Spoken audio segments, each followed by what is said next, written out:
Os estoicos compreenderam que não é o mundo em si que nos abala, mas a forma como interpretamos suas tempestades. A mente pode ser uma fortaleza ou uma prisão.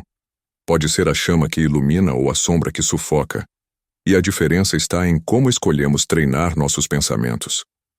Marco Aurélio, imperador romano e filósofo, lembrava a si mesmo diariamente que dentro de cada homem existe uma cidadela inabalável, capaz de resistir a qualquer ataque externo. Essa cidadela não pode ser derrubada por exércitos, não pode ser tomada pela violência, não pode ser corroída pelo acaso. Ela é interior, e cabe a nós preservá-la e fortalecê-la. Hoje, no entanto, vivemos em uma era em que os inimigos não se apresentam apenas em campos de batalha ou tragédias históricas. Eles se disfarçam de comparações incessantes nas redes sociais, da pressa ansiosa por resultados, da pressão para corresponder a expectativas que nem sequer escolhemos. O ruído externo é tão intenso que muitos já não conseguem ouvir a própria voz interior. E é nesse cenário que o estoicismo ressurge com força, não como uma filosofia do passado, mas como um manual vivo para os desafios de hoje. Ele nos lembra de que a paz não depende do silêncio do mundo, mas da serenidade que conseguimos cultivar dentro de nós. Ao longo desta jornada, vamos percorrer 20 ensinamentos estoicos, cada um deles revelando um aspecto da resiliência e da sabedoria que podemos cultivar para transformar nossa vida. Não falaremos de uma vida sem dor. Os estoicos jamais prometeram isso. Falaremos de uma vida em que a dor não escraviza, em que a adversidade não nos define, em que o sofrimento deixa de ser inimigo para se tornar mestre. É a arte de atravessar a tempestade sem perder a chama que arde dentro de nós. E essa jornada começa agora, com o primeiro passo: reconhecer a fortaleza que já habita em nós e aprender a mantê-la acesa, mesmo quando os ventos parecem querer apagá-la. A chama interior. A resiliência não nasce do acaso, tampouco é privilégio de poucos escolhidos. Ela não vem como presente inesperado das circunstâncias, nem é construída a partir de vitórias externas. A resiliência verdadeira é forjada dentro de nós, alimentada pela chama interior que permanece acesa mesmo quando o mundo parece mergulhar em trevas. Essa chama é a centelha vital que sustenta o homem diante das perdas, que mantém a dignidade em meio à dor, que devolve clareza quando tudo se desfaz ao redor. Os estoicos viam essa chama não como metáfora poética, mas como realidade concreta. A força íntima que decide se seremos prisioneiros do sofrimento ou senhores de nós mesmos. Marco Aurélio escreveu que a mente é como uma tocha exposta ao vento. O vento pode soprar forte, a tempestade pode rugir, mas a tocha, se protegida, permanece acesa. Essa imagem sintetiza o sentido da chama interior. Não se trata de evitar os ventos da vida, mas de aprender a preservar o fogo apesar deles. Cada vez que escolhemos não ceder ao desespero, cada vez que resistimos à tentação de sermos arrastados pela raiva, cada vez que decidimos responder com calma quando a vida nos provoca, estamos protegendo essa luz silenciosa que nos guia. Sêneca, por sua vez, lembrava que a maior vitória não é sobre impérios, mas sobre si mesmo. O homem que governa suas emoções possui um poder que não pode ser tomado. Essa é a essência da chama interior, um poder inviolável, porque não depende de riquezas, status ou da aprovação dos outros. Ele nasce de dentro e, justamente por isso, não pode ser saqueado por fora. É o tesouro silencioso que todo ser humano carrega e que, infelizmente, muitos ignoram, até que a vida os empurre para situações extremas. Só então percebem que a verdadeira força não estava no que possuíam, mas no que eram. Zenão de Sítio, fundador do estoicismo, entendia que essa chama se fortalece não em grandes gestos ocasionais, mas na disciplina cotidiana. É no dia em que suportamos uma contrariedade sem perder a calma, no instante em que resistimos a uma provocação sem revidar, no momento em que aceitamos uma perda sem permitir que ela destrua a nossa esperança. A resiliência não é fruto de um ato heróico isolado, mas da soma de pequenos gestos de disciplina que, pouco a pouco, constroem uma mente inquebrantável. O mundo moderno nos apresenta inimigos diferentes, mas não menos perigosos. São as comparações que roubam nossa paz, as pressões que drenam nossa energia, os medos que sussurram em silêncio. É nesse cenário que precisamos redescobrir nossa chama interior. Ela não desaparece. Apenas fica escondida sob as cinzas da distração e da insegurança. Para reacendê-la, é necessário voltar o olhar para dentro, cultivar o silêncio, exercitar o autodomínio. É preciso lembrar que nada do que é externo tem poder de apagar aquilo que é verdadeiramente nosso. Imagine-se em meio a uma tempestade noturna. O vento derruba árvores, o céu se parte em raios, o mundo parece desabar. E ainda assim, uma pequena vela permanece acesa, protegida por mãos firmes. Essa vela é a imagem da chama interior, aparentemente frágil, mas capaz de iluminar a escuridão se for cuidada com constância. A resiliência não é a ausência de dor, mas a firmeza de manter a luz acesa mesmo quando o caos parece querer engolir tudo. O cultivo dessa chama exige disciplina e coragem. Não se fortalece no conforto, mas na superação. Cada dificuldade enfrentada é um convite para testá-la. Cada dor superada é um ato de alimentá-la. Quando reconhecemos isso, compreendemos que as adversidades não são inimigas, mas oficinas silenciosas onde a chama se torna mais intensa. A verdadeira resiliência é, portanto, o resultado de nunca abandonar esse fogo íntimo, a centelha que ilumina, guia e sustenta, mesmo nas noites mais escuras. O peso invisível das expectativas. Há correntes que não tilintam e, ainda assim, nos prendem com mais força do que algemas de aço. São as expectativas que aceitamos carregar, algumas impostas por olhares antigos que ainda ecoam dentro de nós, outras assumidas silenciosamente na tentativa de sermos amados, validados, notados. Crescemos aprendendo a decifrar o rosto dos outros para adivinhar o que desejam de nós. Treinamos a fala para encaixar no gosto coletivo. Moldamos gestos e planos segundo um padrão que muda como o vento. E nesse processo, o eu verdadeiro vai sendo estreitado até caber numa forma que nunca lhe pertenceu. Os estoicos identificaram essa armadilha com clareza. Quem vive para a opinião alheia, abdica de sua própria soberania. É como se entregássemos a chave da cidadela interior a mãos volúveis, permitindo que um elogio nos exalte e um comentário nos esmague. Sêneca advertia que nenhum suplício é mais cruel do que a dependência do aplauso. Porque o aplauso não é um bem estável. Nasce do capricho, se alimenta da tendência, envelhece com a novidade seguinte. Quem se ancora nele, troca a bússola íntima por um catavento. E o preço é alto. Ansiedade constante, medo de desapontar, vergonha de ser autêntico. O paradoxo é que, quanto mais buscamos aceitação, mais nos afastamos do que poderia de fato inspirá-la, a integridade. O estoico não despreza os outros, mas coloca cada coisa no seu devido lugar. A opinião alheia é informação, não direção. É ruído a ser filtrado, não lei a ser obedecida. A mente que entende isso respira de novo. No nosso tempo, o teatro dessa escravidão ganhou cenários luminosos.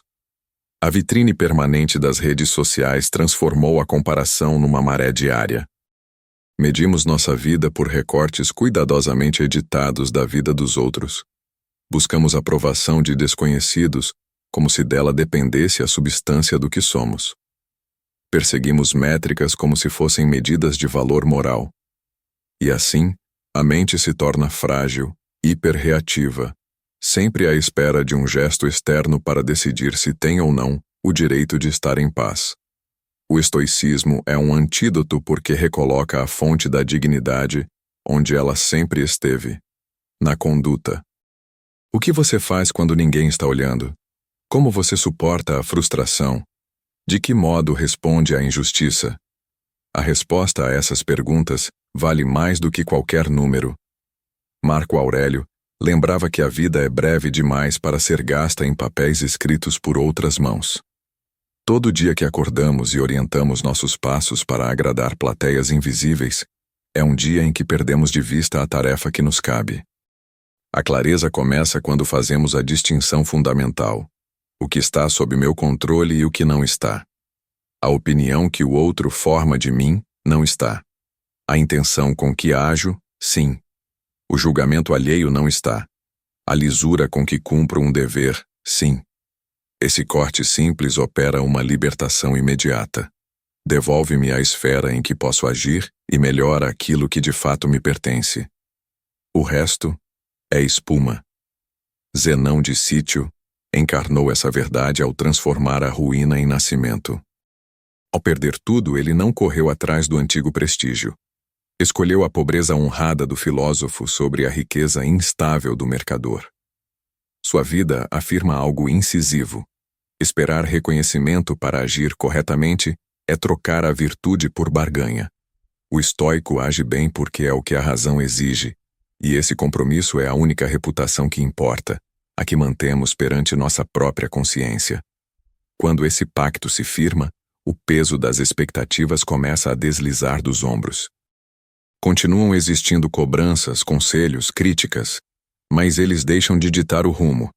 Libertar-se do jugo da aprovação não significa tornar-se indiferente ou arrogante.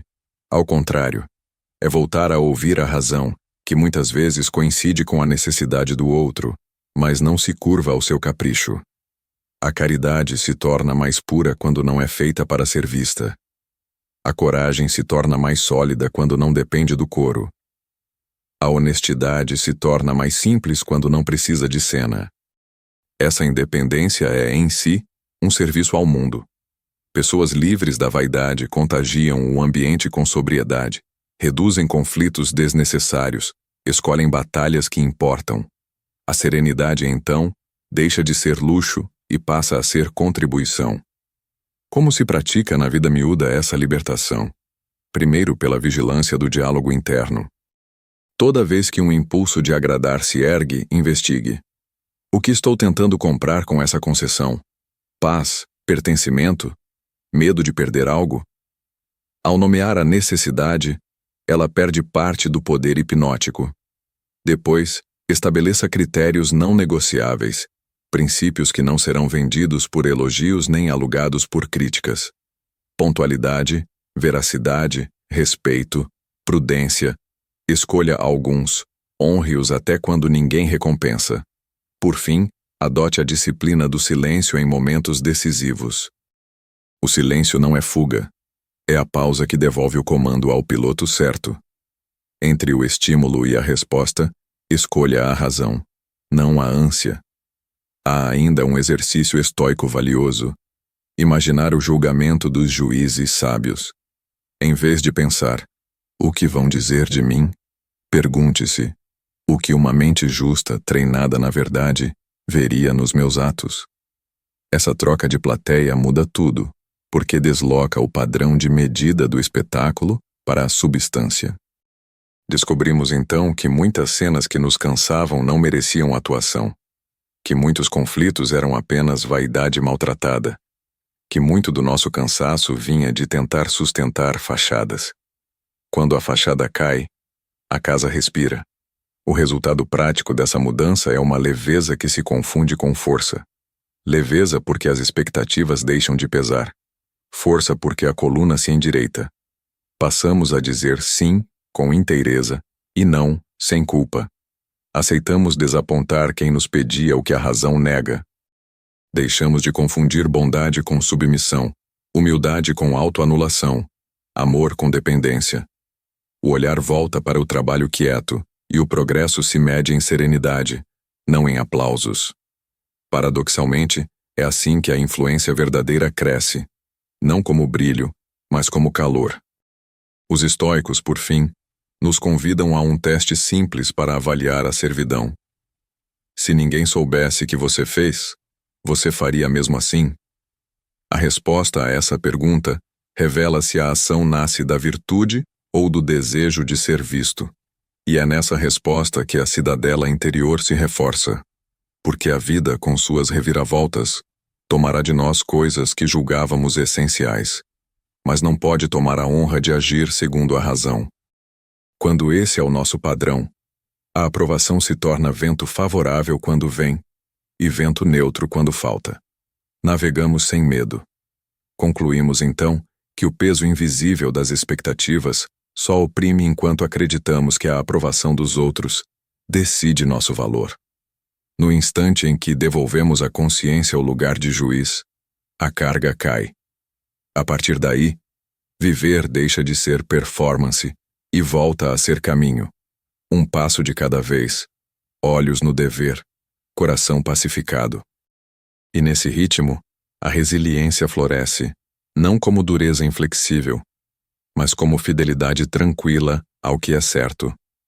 A serenidade, então, deixa de ser meta distante e se torna companhia diária, porque nenhum coro é mais alto do que a voz da razão quando ela fala com honestidade dentro de nós. Queremos menos holofotes e mais clareza, menos máscaras e mais presença. E é nesse despojamento que se encontra a verdadeira liberdade. O escudo do autodomínio. Entre todas as lutas que o ser humano trava, nenhuma é mais constante, silenciosa e decisiva do que aquela contra si mesmo. Não é o inimigo visível que mais ameaça nossa integridade, mas as forças internas que nos arrastam sem que percebamos. Impulsos descontrolados, raivas repentinas, medos sem forma, desejos que inflamam como labaredas. Se não sabemos governá-los, tornamo-nos escravos, mesmo vivendo em sociedades livres. E é por isso que o autodomínio, na visão estoica, é o mais sólido dos escudos. Ele não apenas protege, mas define o que somos diante da vida. Muitos confundem força com reatividade.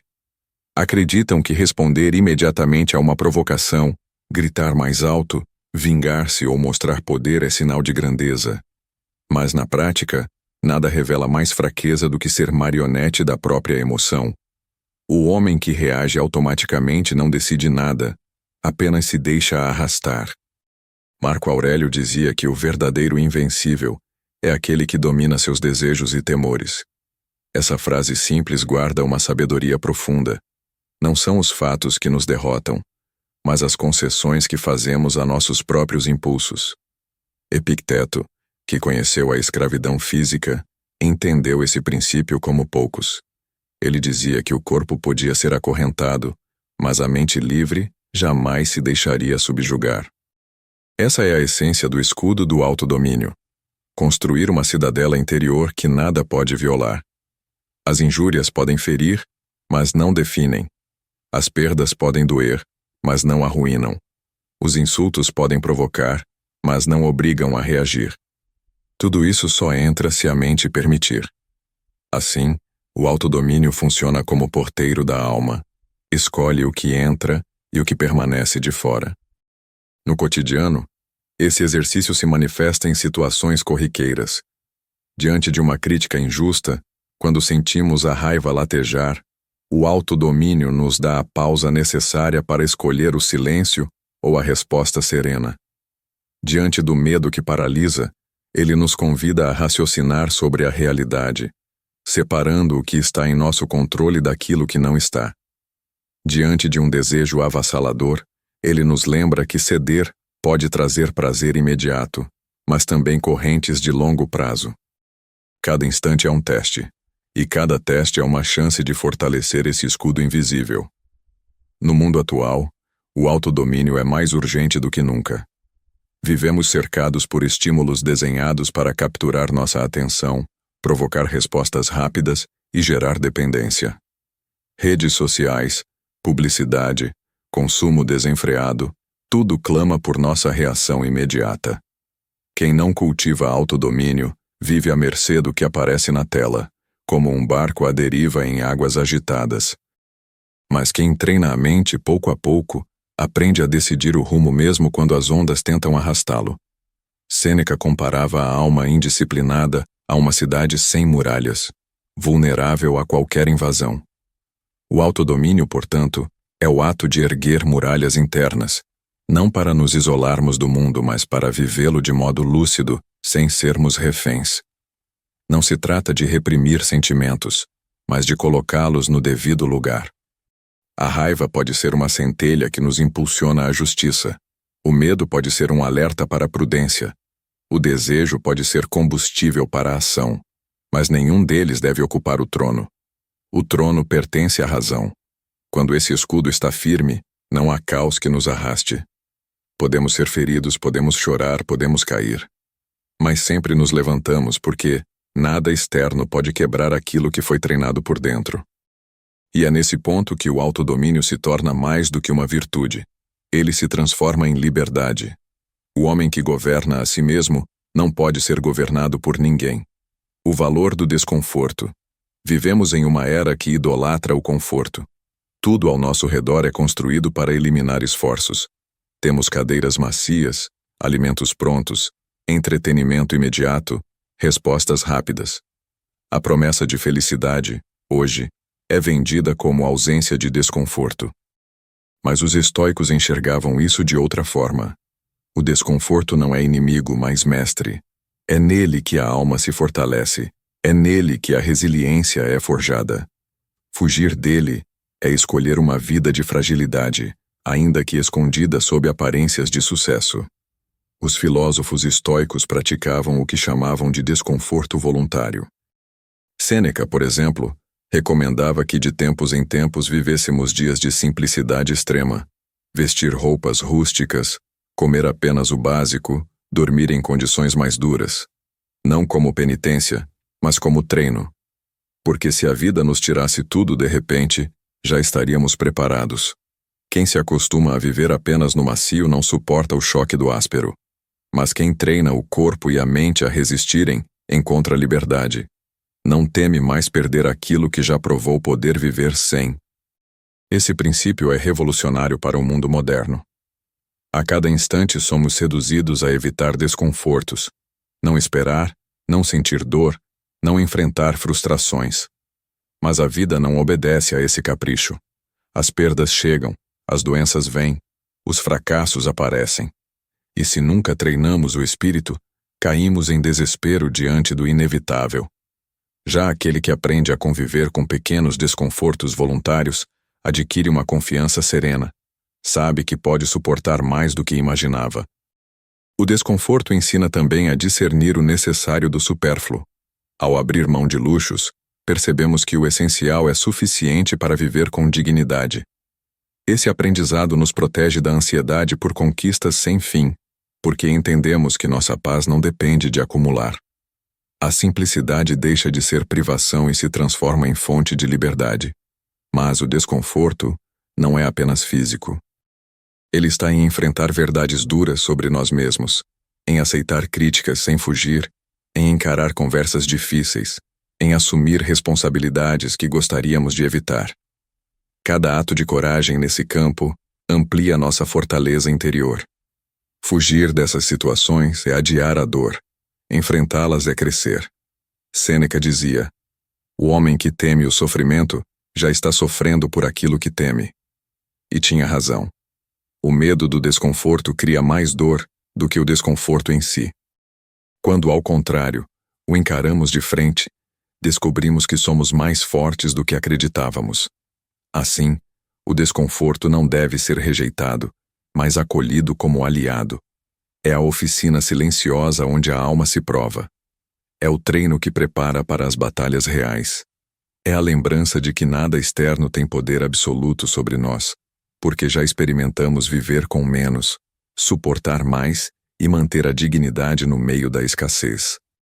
Quem aprende a valorizar o desconforto não teme mais as tempestades da vida.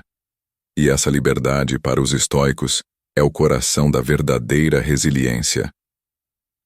O exílio das emoções passageiras.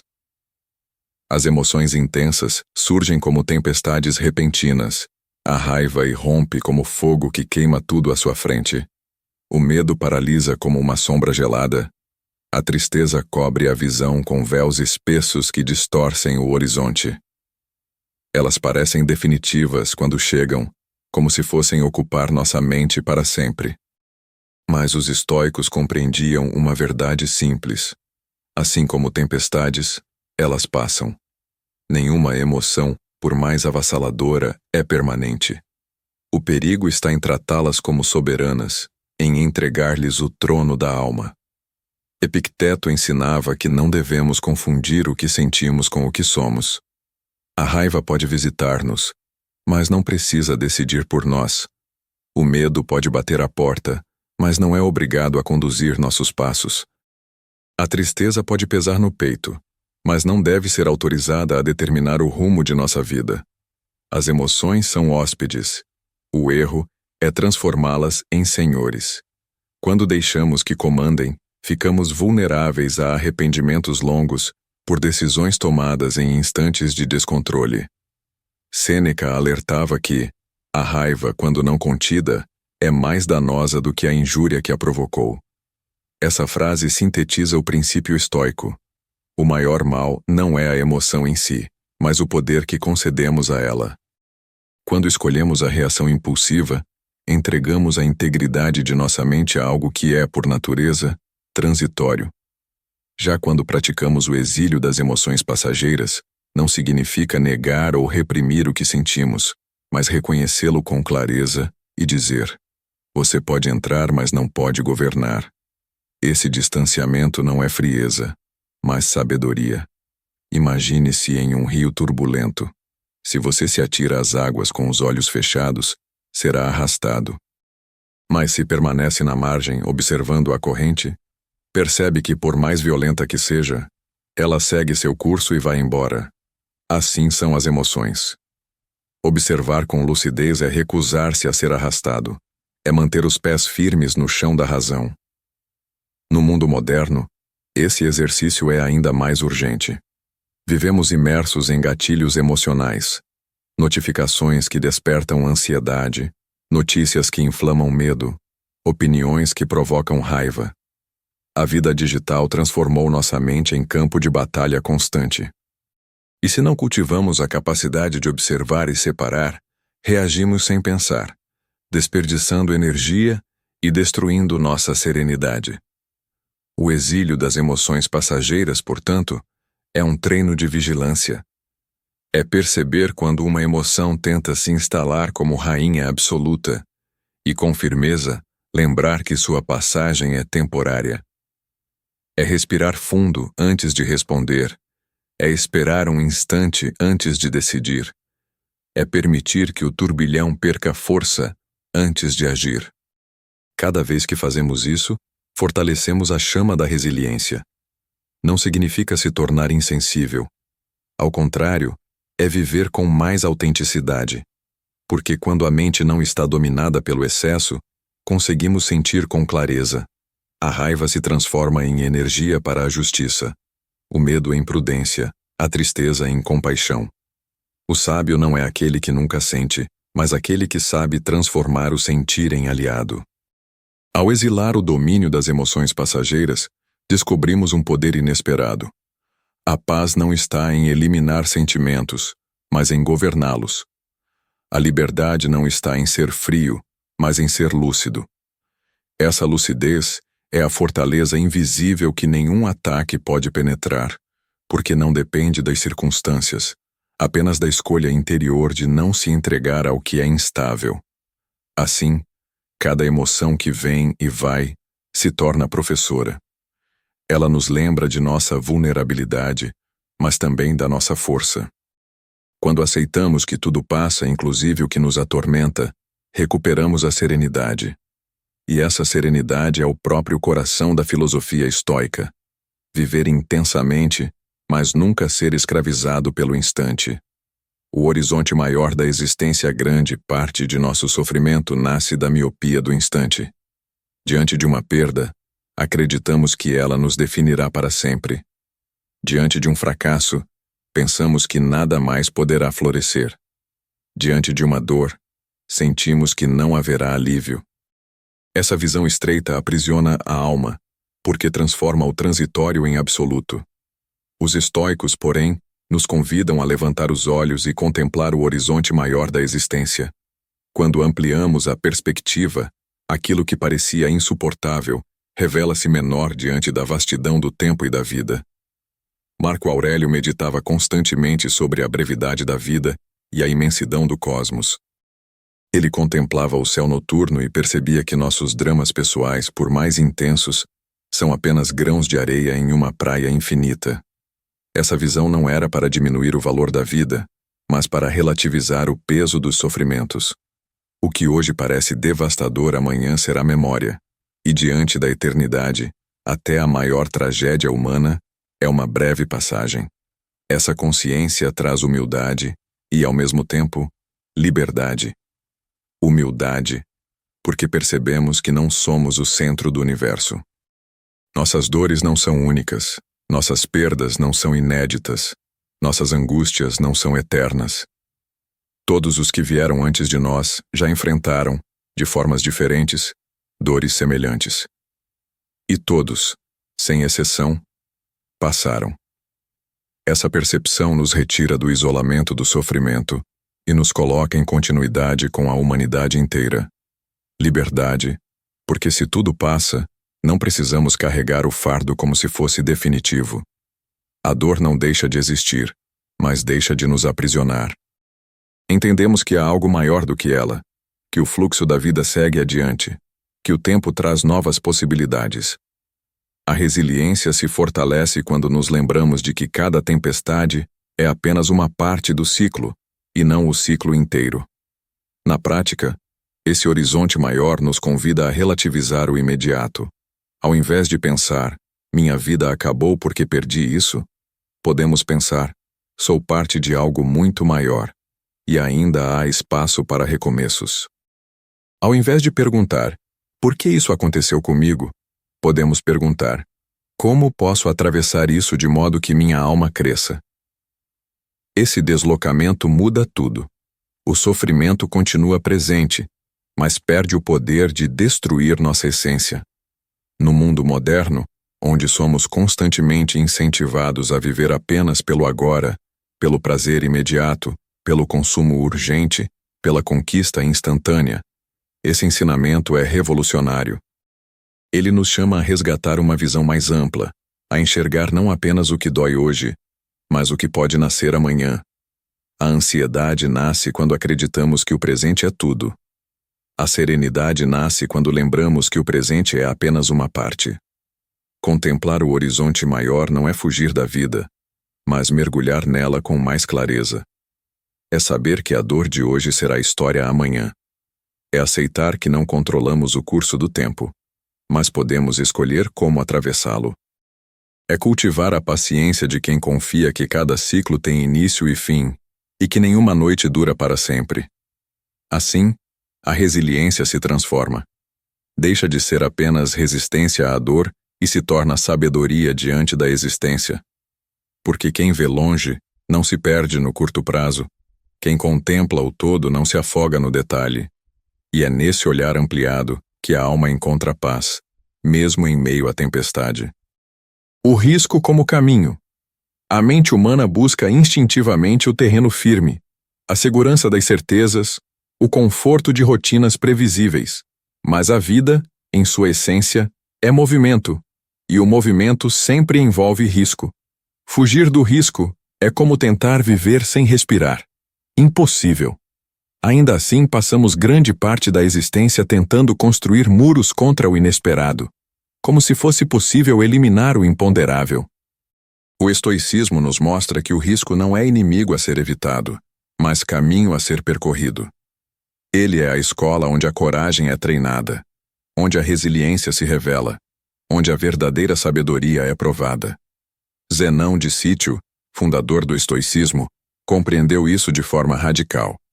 Após perder todas as suas posses em um naufrágio, viu-se diante de um futuro incerto, sem status, sem riquezas, sem garantias. O que para muitos seria uma ruína definitiva, tornou-se para ele um renascimento. A partir desse risco involuntário, ergueu a filosofia que atravessaria séculos. O que parecia perda absoluta se converteu em oportunidade. Essa história ilustra a essência do ensinamento estoico. O risco não é apenas ameaça, mas abertura para novos caminhos que, sem ele, jamais surgiriam. Vivemos hoje em uma cultura que venera a ilusão da segurança. Vendem-nos seguros para tudo, garantias de estabilidade, promessas de proteção contra qualquer falha. Mas no fundo sabemos que nada disso é absoluto. Empresas fecham, economias oscilam, relacionamentos terminam, doenças chegam. A segurança total é miragem, o risco está sempre presente. E se, em vez de temê-lo, aprendermos a aceitá-lo como parte natural da vida, seremos mais livres. Porque a liberdade não está em eliminar o risco, mas em caminhar apesar dele. Evitar o risco é também evitar o crescimento. Cada escolha significativa envolve incerteza. Iniciar um projeto novo, mudar de carreira, assumir responsabilidades, expor vulnerabilidades, amar alguém. Tudo isso pode falhar. Mas a ausência de risco é também ausência de vida. O homem que se fecha em busca de segurança morre em vida, preso na prisão dourada da inércia. Já aquele que aceita o risco, mesmo tremendo, experimenta a expansão da alma. Porque, independentemente do resultado, aprende algo que não poderia aprender de outro modo. Os estoicos não viam o risco como aposta cega, mas como oportunidade de exercer virtude. O risco nos ensina paciência quando os planos não saem como esperado. Ensina coragem quando precisamos enfrentar o desconhecido. Ensina humildade quando percebemos que não controlamos tudo. Ensina criatividade quando precisamos encontrar caminhos em meio às dificuldades. Em cada risco, há um convite à transformação. Marco Aurélio nos lembraria: a vida não é o que acontece com você, mas como você responde ao que acontece. O risco é o palco onde essa máxima se prova. Quando aceitamos a incerteza com serenidade, nos tornamos maiores do que ela. Não porque dominamos os resultados, mas porque dominamos a nós mesmos diante deles. Essa é a vitória silenciosa, manter a dignidade em qualquer cenário. Assim, o risco deixa de ser fantasma e se torna mestre. Ele não garante vitórias externas, mas garante vitórias internas. Ele pode nos tirar posses, mas nos oferece caráter. Pode nos expor à dor, mas nos fortalece na coragem. Pode nos humilhar no mundo, mas nos engrandece na alma. É por isso que o estoico não foge do risco. Ele o encara como caminho inevitável e necessário. No fim, a verdadeira pergunta não é como evitar o risco, mas como viver bem com ele. E a resposta estoica é clara: com virtude, com clareza e com coragem. Porque a vida é risco em movimento, e é somente no risco que a chama da existência se mantém acesa. O silêncio que ensina. Vivemos em uma era de vozes incessantes. O barulho não vem apenas de máquinas ou cidades, mas do fluxo interminável de opiniões, informações, estímulos e distrações. É como se estivéssemos imersos em uma tempestade de sons e imagens que nunca cessa. Nesse cenário, o silêncio parece raro, quase impossível. Mas para os estoicos o silêncio era um dos mestres mais valiosos, porque é nele que a mente se reencontra. É nele que a sabedoria floresce. Marco Aurélio, mesmo sendo imperador de Roma, buscava constantemente momentos de introspecção. Ele sabia que, sem silêncio interior, não seria capaz de governar nem a si mesmo, quanto mais um império. O silêncio, para ele, não era ausência de som, mas presença de clareza. Era o espaço onde podia refletir, discernir e recuperar a serenidade em meio às batalhas externas. Esse princípio ecoa com força em nossos dias. Se não criamos refúgios de silêncio, a mente se fragmenta, se perde em ruídos, se torna incapaz de ouvir a própria voz. O silêncio não é fuga, mas disciplina.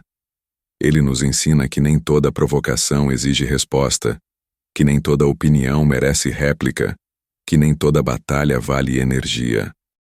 Quando cultivamos o hábito de silenciar antes de reagir, criamos uma distância preciosa entre estímulo e resposta.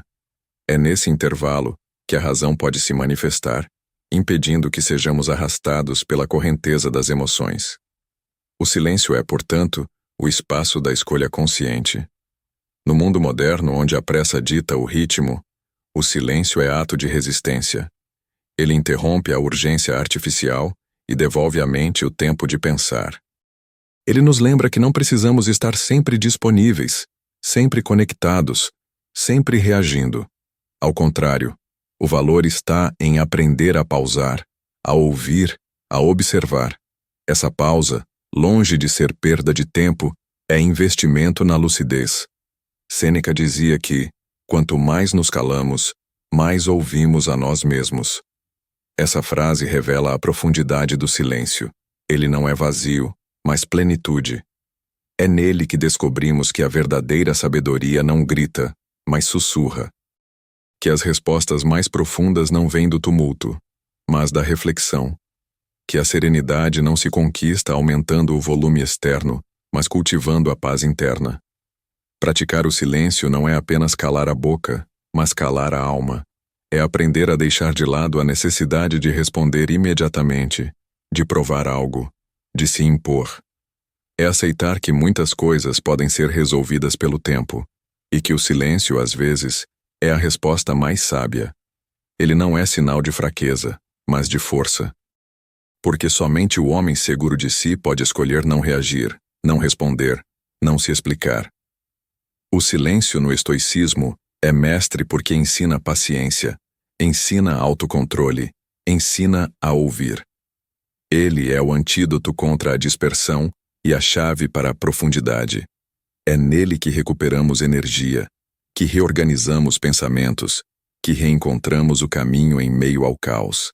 E, quanto mais o praticamos, mais percebemos que a vida não exige tantas palavras quanto imaginávamos. Exige sim clareza e presença, e ambas nascem no silêncio. Assim, cultivar o silêncio é também cultivar a resiliência. Porque, quando aprendemos a silenciar, nos tornamos menos vulneráveis às provocações externas. Quando o mundo grita, a alma que aprendeu a calar permanece serena. E essa serenidade é a base de toda sabedoria. O poder de não revidar. O instinto humano é imediato. Quando somos atacados, queremos atacar de volta. Quando somos feridos, queremos ferir. Quando somos humilhados, desejamos revidar para recuperar dignidade. Esse impulso parece natural, mas os estoicos nos alertam que ceder a ele é sinal de escravidão interior. A verdadeira força não está em revidar, mas em manter-se intacto diante da provocação. O autodomínio não é uma renúncia covarde, mas a vitória de quem não se deixa arrastar pelo ódio. Sêneca dizia: a maior vingança é não se assemelhar ao ofensor. Essa frase resume uma das maiores lições da filosofia estoica. Quando respondemos no mesmo tom de quem nos ataca, nos tornamos reflexo de sua violência. Perdemos nossa integridade para imitá-lo. Mas quando escolhemos não revidar, preservamos nossa liberdade interior. O silêncio ou a resposta calma não significam submissão, mas coragem de permanecer fiel ao que somos, em vez de sermos moldados pelo veneno alheio. Marco Aurélio também refletia sobre isso em suas meditações. Para ele, o insulto nada mais era do que opinião do outro, e opinião não tinha poder real, a menos que fosse acolhida pela mente. Se alguém o chamasse de injusto, ele se perguntava: sou mesmo injusto? Se fosse, corrigiria sua conduta. Se não fosse, o insulto nada significava. O poder de não revidar nascia dessa clareza. Não é o ataque que nos fere, mas a importância que damos a ele. No mundo moderno, somos constantemente testados nesse aspecto. Comentários nas redes sociais, críticas injustas, provocações no trabalho, injustiças cotidianas. Tudo parece nos convidar ao revide. O que não percebemos é que, ao revidar, estamos apenas entregando o controle de nossas emoções a quem nos provocou. Tornamo-nos marionetes, respondendo exatamente como o outro queria. A raiva, nesse sentido, é um presente. Oferecemos ao inimigo o que ele mais deseja, que é nos ver desestabilizados. Não revidar não significa aceitar passivamente qualquer injustiça. O estoico não é um ser inerte. Ele pode agir, pode se defender, pode impor limites, mas faz isso guiado pela razão, não pela fúria. A diferença é sutil, mas decisiva. O ato motivado pela raiva busca ferir. O ato guiado pela razão busca justiça. E apenas a segunda atitude fortalece a alma, enquanto a primeira a enfraquece.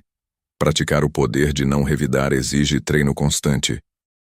Significa aprender a respirar diante da provocação, a observar o impulso em vez de obedecê-lo, a lembrar-se de que a verdadeira dignidade não está em vencer disputas mesquinhas, mas em permanecer íntegro.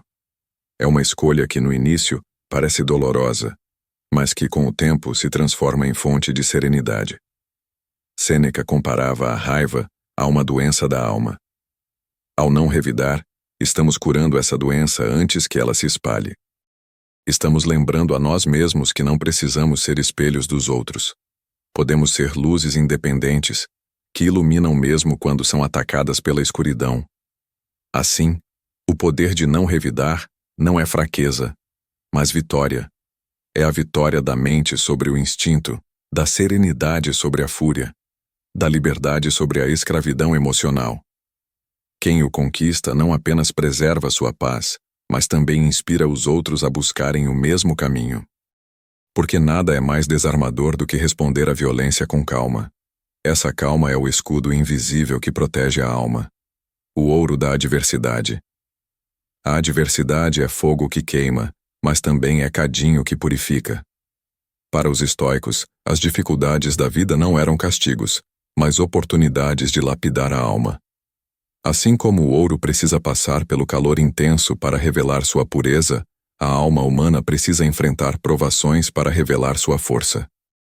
É no choque da vida que descobrimos de que material somos feitos.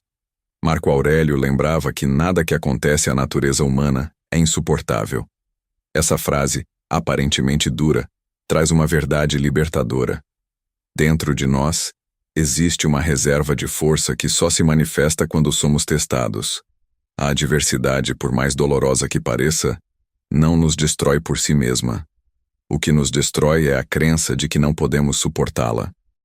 Quando mudamos essa crença, descobrimos que temos mais resistência do que imaginávamos. Sêneca afirmava que nenhum homem se conhece de verdade até ser provado pelas dificuldades. A vida fácil embala na ilusão de força, mas é apenas na dor que a verdadeira medida da alma se revela. É no fracasso que aprendemos humildade, na perda que aprendemos desapego, na dor que aprendemos compaixão. A adversidade nos arranca da superfície e nos leva às profundezas do ser. No mundo atual, tendemos a ver a adversidade como algo a ser eliminado. Buscamos soluções rápidas, atalhos que nos livrem do incômodo, mecanismos para suavizar qualquer dor. Mas essa busca incessante por conforto nos enfraquece. A adversidade é inevitável. Fugir dela é apenas adiar o encontro. Já enfrentá-la é oportunidade de crescimento. O ouro da adversidade não está na dor em si, mas na transformação que ela permite. Uma perda pode nos ensinar a valorizar o essencial. Uma traição pode nos ensinar a confiar em nós mesmos. Uma falha pode nos ensinar a persistir com mais sabedoria. Cada golpe, quando enfrentado com serenidade, se torna ferramenta de lapidação. Epicteto, que nasceu escravo e enfrentou condições duríssimas, sabia disso. Ele dizia que não são os acontecimentos que nos fazem sofrer, mas a opinião que temos deles. Se vemos a adversidade como inimiga, ela nos corrói. Mas se a vemos como oportunidade de fortalecer a mente, ela nos molda. É nesse olhar que está a chave. Transformar o sofrimento em mestre. Assim, a adversidade é como fogo. Pode queimar e destruir, se resistirmos a ela de modo cego. Mas pode também purificar e iluminar, se aceitarmos seu calor como parte do processo de crescimento. Essa é a visão estoica. Não fugir, mas atravessar. Não negar, mas acolher. Não sucumbir, mas aprender. Quando olhamos para trás, percebemos que os momentos mais difíceis muitas vezes foram os que mais nos ensinaram. É nesse reconhecimento que o ouro da adversidade se revela. E quando entendemos isso, não pedimos mais uma vida sem dores. mas uma alma forte o bastante para atravessá-las. Porque a verdadeira riqueza não está em evitar o sofrimento, mas em transformar cada adversidade em sabedoria. O espaço entre pensamento e ação. Entre o que sentimos e o que fazemos, existe um intervalo precioso. É nesse intervalo que habita nossa liberdade. O impulso é rápido. A raiva pede explosão. O medo pede fuga. A tristeza pede desistência. Mas entre o estímulo e a resposta há um espaço, e é nesse espaço que o sábio decide. Quem ignora esse espaço é prisioneiro do instinto. Quem o reconhece, torna-se senhor de si mesmo. Os estoicos viam esse intervalo como a chave da serenidade. Epicteto dizia que não são as coisas que nos perturbam, mas a opinião que formamos sobre elas. Isso significa que o mundo externo não entra em nós diretamente. Primeiro, passa pela lente da mente. É nesse momento que escolhemos interpretar, julgar, decidir.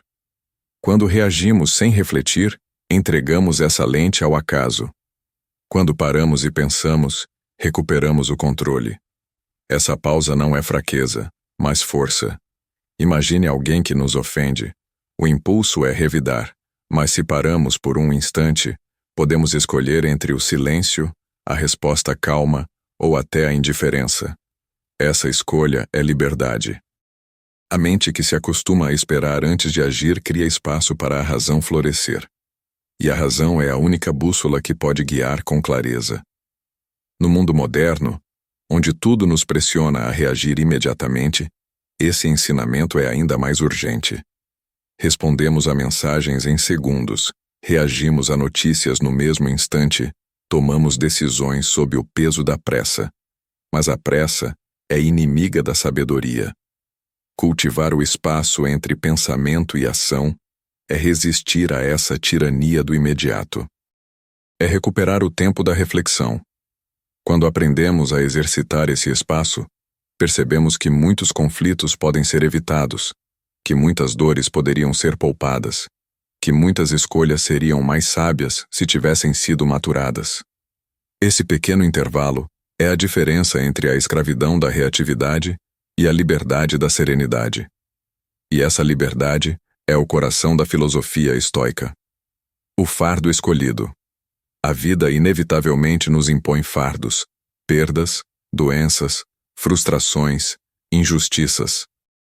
Mas os estoicos acreditavam que havia sabedoria em escolher carregar alguns pesos voluntariamente. Essa prática, chamada de desconforto voluntário, era um exercício de liberdade. Ao assumir conscientemente um fardo, nos tornamos mais fortes para enfrentar aqueles que virão sem aviso. Sêneca recomendava dias de simplicidade radical. Comer o mínimo, vestir roupas ásperas, dormir em condições duras. Não como castigo, mas como treino. Ele perguntava a si mesmo, é isso que eu temia? E descobria que o medo da pobreza era pior que a pobreza em si. O fardo escolhido, portanto, desarma o medo. Quando enfrentamos voluntariamente pequenas dificuldades, percebemos que podemos suportar mais do que imaginávamos. Na vida moderna, isso pode significar abrir mão de luxos, aceitar desafios intencionais, dizer não a confortos excessivos. Esses gestos, embora simples, nos lembram de que a essência da vida é suficiente. Quem aprende a viver com pouco não teme perder muito. O fardo escolhido é, assim, um antídoto contra a ansiedade e uma preparação para a resiliência. Assumir fardos por vontade própria também fortalece a disciplina. Mostra que não somos governados pelo prazer imediato, mas pela razão. Essa disciplina se transfere para todas as áreas da vida. Aprendemos a suportar críticas, a enfrentar riscos, a resistir à tentação. A mente treinada no desconforto voluntário torna-se livre, porque já não teme tanto o inesperado. No fim, o fardo escolhido é um pacto silencioso com a liberdade. Ele nos ensina que podemos perder tudo, menos a capacidade de governar a nós mesmos. E essa capacidade é a verdadeira riqueza, uma força interior que nenhuma circunstância pode destruir. O refúgio. dentro de si. O mundo é instável. Impérios caem, riquezas desaparecem, amizades se desfazem, a saúde se enfraquece. Nada externo é absolutamente seguro. Por isso, os estoicos ensinavam que o verdadeiro refúgio não está fora, mas dentro. É um espaço interior que nenhuma tragédia pode invadir, nenhuma injustiça pode destruir, nenhum inimigo pode tomar. Marco Aurélio, cercado por guerras e pestes, escrevia para si mesmo: o homem encontra dentro de si o seu retiro. Esse retiro não era fuga, mas reencontro com a serenidade. Nele não entram as opiniões dos outros, não entram os medos do futuro, não entram os fantasmas do passado. Nele só habita o essencial, a consciência, a razão e a centelha de liberdade que cada ser humano carrega. Construir esse refúgio exige disciplina. Cada ato de autodomínio é um tijolo, cada momento de reflexão é uma coluna, cada prática de silêncio é uma muralha.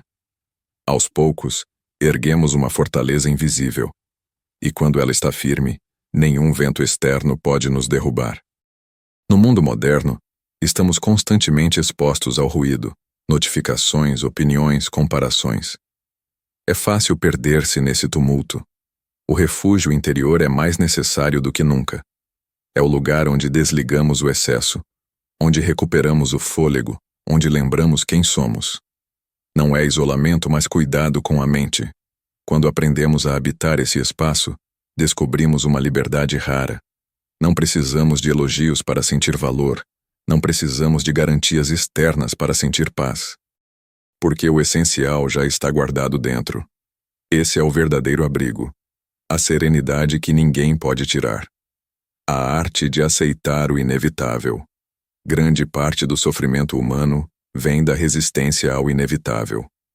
Lutamos contra o que não pode ser mudado. Nos revoltamos contra fatos consumados. Desejamos que a realidade fosse diferente. Essa luta é inútil, porque ninguém pode vencer o que já é. Os estoicos chamavam isso de amor fati, amar o destino. Não no sentido de resignação passiva, mas de aceitação ativa. Aceitar o inevitável não significa aprovar tudo o que acontece, mas compreender que gastar energia contra o inalterável é desperdício. É redirecionar nossa força para o que pode ser transformado. É a distinção central do estoicismo: separar o que está sob nosso controle do que não está. Marco Aurélio dizia: se não pode ser mudado, aceite como parte da natureza. Essa visão amplia a serenidade. Quando aceitamos o inevitável, cessamos a luta inútil e encontramos paz. Transformamos a dor em mestre, o fracasso em aprendizado, a perda em oportunidade de desapego. Na vida prática, isso pode significar aceitar a morte de um ente querido, o fim de um ciclo, a chegada da velhice, a presença da doença. São realidades que não escolhemos, mas que fazem parte da vida. Resistir só aumenta o sofrimento. Aceitar nos permite atravessar com dignidade. A arte de aceitar o inevitável é, no fundo, a arte de viver em harmonia com a realidade. Ela nos liberta da ilusão de controle absoluto e nos ensina a dançar com os fatos, em vez de lutar contra eles. Essa dança é serenidade, fluir com a vida como ela é e não como gostaríamos que fosse. A força da gratidão estoica. A gratidão é uma força silenciosa que transforma a forma como vemos a vida. Os estoicos a cultivavam não como emoção passageira, mas como prática racional. Eles sabiam que a mente tende a focar no que falta, no que dói, no que não deu certo.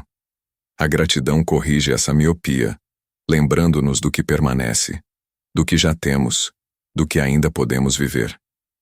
Sêneca dizia que nada é mais honroso do que ser grato, porque a gratidão nos liberta da insatisfação crônica.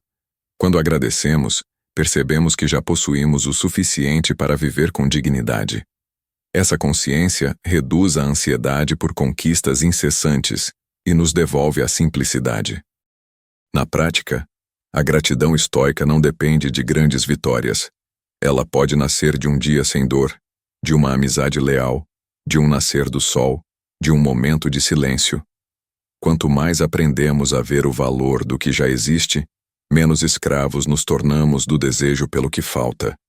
A gratidão também fortalece a resiliência, porque em meio à adversidade, ela nos lembra que nem tudo está perdido. Sempre há algo que resiste, sempre há algo que merece reconhecimento. Essa lembrança ilumina a escuridão e nos dá forças para continuar. Assim, a gratidão não é apenas emoção, mas disciplina. É escolher todos os dias olhar para a vida e dizer: ainda há algo bom aqui. E esse olhar nos torna mais fortes, porque a alma grata não se abala com tanta facilidade. O tempo como mestre e juiz. O tempo é o recurso mais democrático. Todos o recebem na mesma medida, um dia de cada vez. Mas também é o mais implacável. O que passa, não retorna. Os estoicos refletiam constantemente sobre a brevidade da vida, não para se desesperar, mas para dar valor ao presente. Sêneca escreveu em sua obra sobre a brevidade da vida, que não é a vida que é curta, mas nós que a desperdiçamos. Passamos os dias preocupados com o futuro ou presos ao passado, esquecendo de viver o agora. Mas o agora é o único tempo que realmente possuímos. Marco Aurélio reforçava: não perca mais tempo discutindo como um homem deve ser. Seja um. Essa frase é um chamado à ação imediata. O tempo não espera nossas hesitações. Cada instante é oportunidade de viver segundo a virtude, de agir com integridade, de cultivar a serenidade. O tempo também é juiz, porque revela o valor das coisas. O que parecia enorme ontem hoje se mostra pequeno. O que parecia dor insuportável hoje é lembrança distante. O tempo coloca tudo em perspectiva. Por isso, o estoico aprende a confiar em sua passagem. Sabe que nenhuma dor é eterna, que tudo flui. A consciência do tempo nos liberta da ilusão da imortalidade. Ela nos convida a viver com urgência serena, aproveitando o presente não com desespero, mas com plenitude. O tempo é mestre porque ensina paciência, e é juiz porque revela o que realmente importa. A liberdade de viver com simplicidade. Vivemos em sociedades que confundem felicidade com acumulação. Somos incentivados a possuir cada vez mais bens, status, experiências. Mas os estoicos ensinavam que a verdadeira liberdade está na simplicidade. Quanto menos precisamos, mais livres somos. Zenão de Cítio escolheu a pobreza filosófica como caminho. Ele entendia que a abundância pode ser armadilha, porque cria dependências. A simplicidade, ao contrário, nos devolve a essência. Não significa renunciar a tudo, mas aprender a viver bem com pouco. Sêneca dizia que a riqueza não está em possuir muito, mas em precisar de pouco. Essa frase revela a chave da serenidade. Quando aprendemos a ser suficientes com o essencial, o medo da perda desaparece. Porque nada pode ser tirado de quem já aprendeu a viver com o básico. Na prática, a simplicidade é libertadora. Ela reduz ansiedades, elimina comparações, amplia o espaço interior. Uma vida simples é mais leve, porque não está carregada de expectativas externas. É também mais forte, porque não depende de circunstâncias externas para ser plena. A liberdade da simplicidade não é ausência de prazer, mas presença de clareza. É saber diferenciar o necessário do supérfluo, o que alimenta a alma do que apenas ocupa espaço. E quanto mais cultivamos essa liberdade, mais nos aproximamos da paz estoica. O legado da serenidade. Todos deixamos um legado.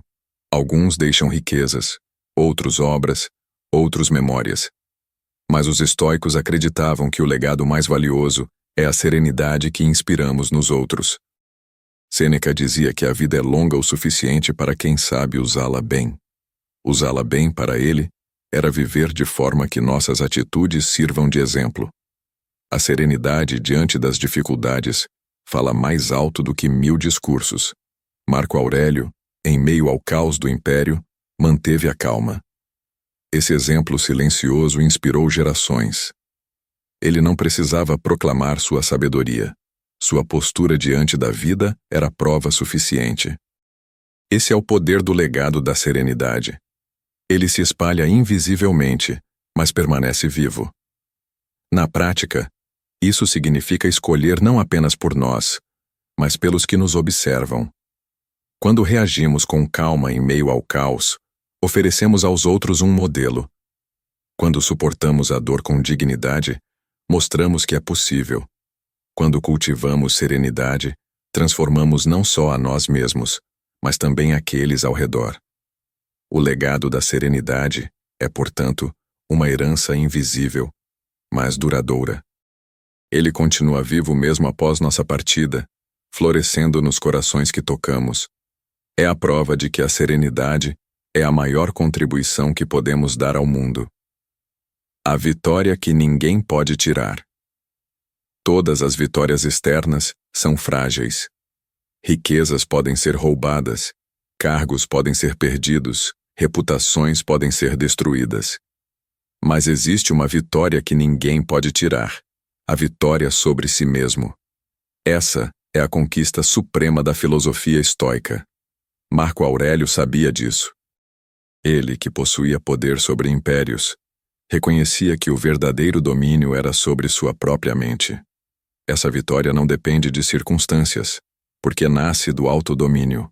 É inviolável, porque não está nas mãos de ninguém além de nós. Sêneca ensinava que a maior conquista é viver de acordo com a razão, e não com as paixões.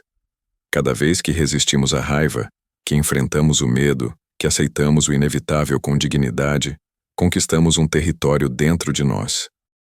Aos poucos construímos uma liberdade interior que nada pode destruir. Essa vitória é silenciosa, mas profunda. Não precisa de aplausos, não exige testemunhas. Ela se manifesta na paz da consciência, no sono tranquilo, na serenidade diante do caos. É a prova de que a verdadeira grandeza não depende de conquistas externas, mas da integridade interior. No fim, essa é a única vitória eterna. Porque tudo o mais passa, mas a liberdade da mente permanece. Essa é a vitória que ninguém pode tirar, o triunfo de viver segundo a sabedoria, imune às tempestades externas, o chamado da eternidade interior. A filosofia estoica é, no fundo, um chamado para dentro. Enquanto o mundo grita com promessas de felicidade externa, os estoicos nos lembram de que a verdadeira eternidade está dentro da alma. É lá que habita a fortaleza inabalável, a chama que não se apaga, a serenidade que não depende de circunstâncias. Esse chamado nos convida a reconhecer que tudo o que é externo é transitório. A fama, o poder, as riquezas, os prazeres. Tudo isso nasce e morre. Mas a consciência que escolhe viver segundo a razão toca algo eterno. Cada ato de virtude, cada gesto de serenidade, cada instante de autodomínio é participação nessa eternidade interior. Marco Aurélio refletia sobre o cosmos e sobre a brevidade da vida. Para ele, a grandeza não estava em viver muito, mas em viver bem. Esse é o chamado final da filosofia estoica. Não espere que a eternidade venha de fora. Cultive-a dentro de si, no modo como pensa, age e sente. A eternidade interior se manifesta no presente. Ela não depende do futuro nem da duração da vida. Ela está no instante em que escolhemos a virtude em vez do vício, a calma em vez da raiva, a aceitação em vez da resistência inútil. É nesse instante que tocamos o infinito. Assim, o estoicismo nos oferece mais do que consolo. Oferece sentido. Ele nos mostra que a vida pode ser breve, mas nunca é pequena quando vivida com sabedoria. Que a morte é inevitável, mas não é derrota. Que o destino é incerto, mas a alma pode ser eterna se escolher a serenidade. Esse é o chamado da eternidade interior. Viver de modo que, mesmo quando tudo se desfizer, algo permaneça inabalável em nós. É o convite para transformar cada dia em expressão de sabedoria, cada dificuldade em oportunidade de crescer, Cada instante em testemunho de que a alma humana pode ser maior que as